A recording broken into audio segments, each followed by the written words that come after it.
Hey everybody, it's George from DinosaurGeorge.com answering the questions I get from all around the world. This first one comes from Sean from Cairns, Australia. Sean says, what is your opinion on the T-Rex Predator-Scavenger debate? Well, Sean, to help answer my question, I have brought in my buddy, Stan. This is the skull of one of the largest Tyrannosauruses ever discovered. And Stan here will kind of help us figure it out. My opinion is very clear. Tyrannosaurus Rex, in my opinion, is absolutely a predator. There is nothing about him that says scavenger. Now, certainly I think he would take advantage of a food source if he found it, but this thing is too big to rely on the fact that enough animals are going to die within walking distance of him, and he's going to be able to get to it before the food literally rots. Complete information about my opinion, you can find that on my blog. Go to dinosaurgeorge.com, click on the blog, and go back a little bit, and you'll find I've written all of my reasons of why I believe. But let me show you quickly some of the main reasons. All you have to do is to look at this animal, and the first thing you notice is that his teeth point backwards. Recurved teeth have one purpose, and that is to hold on to something that's attempting to get away from you. If this dinosaur lived its life eating nothing but dead bodies, it wouldn't need to hold on. Now, some people say, well, but those recurved teeth would help him when he pulls back and rips the meat off.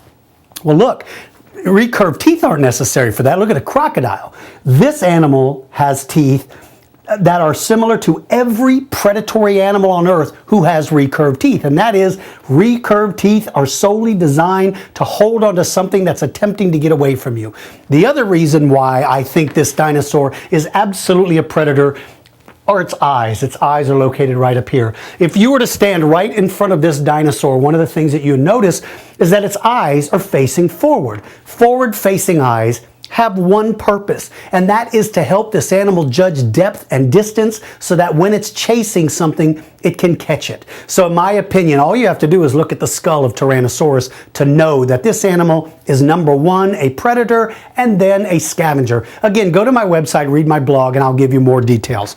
Okay. Andrew from Oakville, Ontario, Canada. Hey DG, I would like to say Happy New Year, and my question is, who would win in a fight between Deinonychus, Dromaeosaurus, or Velociraptor? Well, Happy New Year to you too, Andrew. It's so good to hear from you. Dromaeosaurus, you can't really see him back there, but that's a skeleton of Dromaeosaurus behind this massive T-Rex.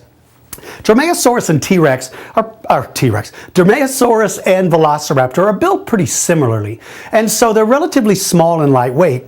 Deinonychus is about twice as big as these guys. Not quite, but almost twice as big. He's much more robust, much more powerful. I don't think there would be much of a fight in one-on-one. Deinonychus would actually absolutely clean those guys' clock. Okay, Emma, my friend Emma from Noblesville, Indiana. She says, hello, George. It's Emma again. I know you recently answered one of my questions, and I'm very grateful for that. But I just thought I would ask a question I've had for a long time. Hey, you can ask all the questions you want, Emma. I enjoy hearing from you. Emma says, first of all, I hope you had a very happy new year, and thank you so much for being kind enough to answer our questions. You're a true role model. That's very kind of you, Emma. That's very, very kind of you. Like I tell everybody, I feel an obligation to answer questions for people like you who take the time out of your day to write to me. She says, okay, here's my question. And by the way, Happy New Year to you too, Emma. She says, okay, so here's my question. I've often wondered if the shell of dinosaur egg hardness is based on the individual dinosaur. I look at a giraffe and I see that when the baby is born, it has a long fall to the ground. That's true. Well, a brachiosaurus is even taller than a giraffe. So would the shell of its egg have to be harder than that of a shorter, smaller dinosaur? I know it may sound like a very stupid question, but I've often wondered how eggs survived the fall. I got to tell you something, Emma. There is nothing stupid about this question or any question I get. This is a brilliant question. This is pretty spectacular, and I'm glad you asked it, because the problem with eggs, people often think dinosaur eggs should be about the size of a boulder this big around, but they're really not. And the reason why is because the egg shells can only be so thick. Otherwise, the babies inside would never have the strength to be able to get out of them. Also, oxygen couldn't pass through an eggshell that's too thick. So, how then did Brachiosaurus lay its eggs if its egg-laying device is so high up off the ground? Well, there's a couple of answers to that. One could be that when the dinosaur laid its eggs, it may have squatted very low to the ground so that the fall wasn't as great. Number two, maybe their eggs were more leatherish when they were first laid. In other words, they were more capable of absorbing some of the impact when they hit the ground. So rather than hit the ground and shatter like glass, maybe they hit the ground and sort of semi-bounced. Finally, when it comes to Brachiosaurus, I am unaware of any true Brachiosaurus egg that's ever been found. So what if it were possible that Brachiosaurus gave live birth? I mean, look, there's a lot of reptiles that give live birth. So perhaps Brachiosaurs, the really big ones, may have given live birth. Now, keep in mind, there's no evidence to support that. It's just something to ponder. I don't know the answer to your question. I do know, I've looked at some sauropod eggs, I've looked at hadrosaur eggs, I looked at protoceratops eggs. Every egg that I looked at clearly has a different structure and different thickness of eggshell, and it does appear that the smaller ones have a much thinner egg than the bigger ones. But again, that may have to do solely with the egg has to be sturdy enough to support the growing embryo inside. Little dinosaurs are going to be light and are going to hatch out very small. Their eggshells don't have to be really thick. Kind of look at a chicken egg and an ostrich egg and you'll see what I mean. But that is a brilliant question. I'm glad you asked it. All right, Charles from London, England says, hey George, long time follower, first time asker. That is the coolest, that is the coolest thing I've ever heard. Charles says, I've been doing research on Carnotaurus hunting style, and it would seem more logical that Carnotaurus would hunt in small packs, as the Belosaurs are not adapted for running too long. What do you think?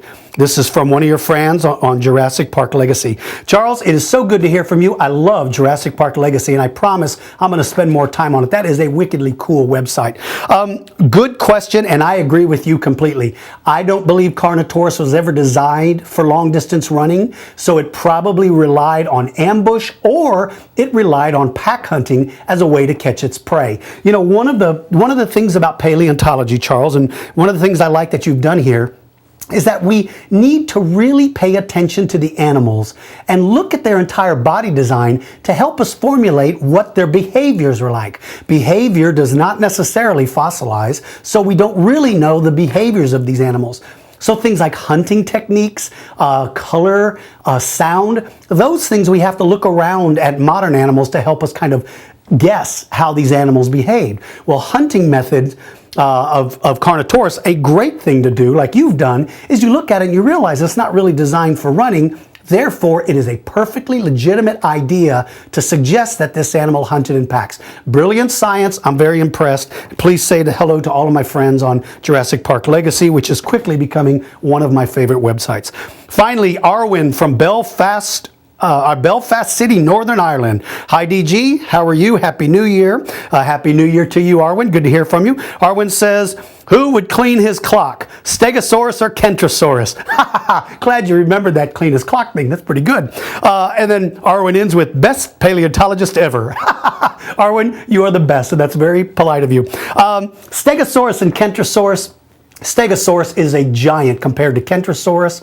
It is so much larger, so much more powerful. I don't think there would be a whole lot of fight in that. I think one hit from that massive Stegosaurus tail and poor Kentrosaurus would go down. But man, I would love to see those two dinosaurs side by side because I think the Stegosaurs are really cool. All right, if you've got a question, write to me at dinosaurgeorge.com. Make sure while you're there to check out my website, sign up to be on our mailing list, follow me on Twitter and Facebook. Until next time, everybody, take care of yourself and take care of the people around you. And for you young people, make sure to practice your reading and everybody use good manners. And signing off is me and my buddy Stan. We'll see you soon.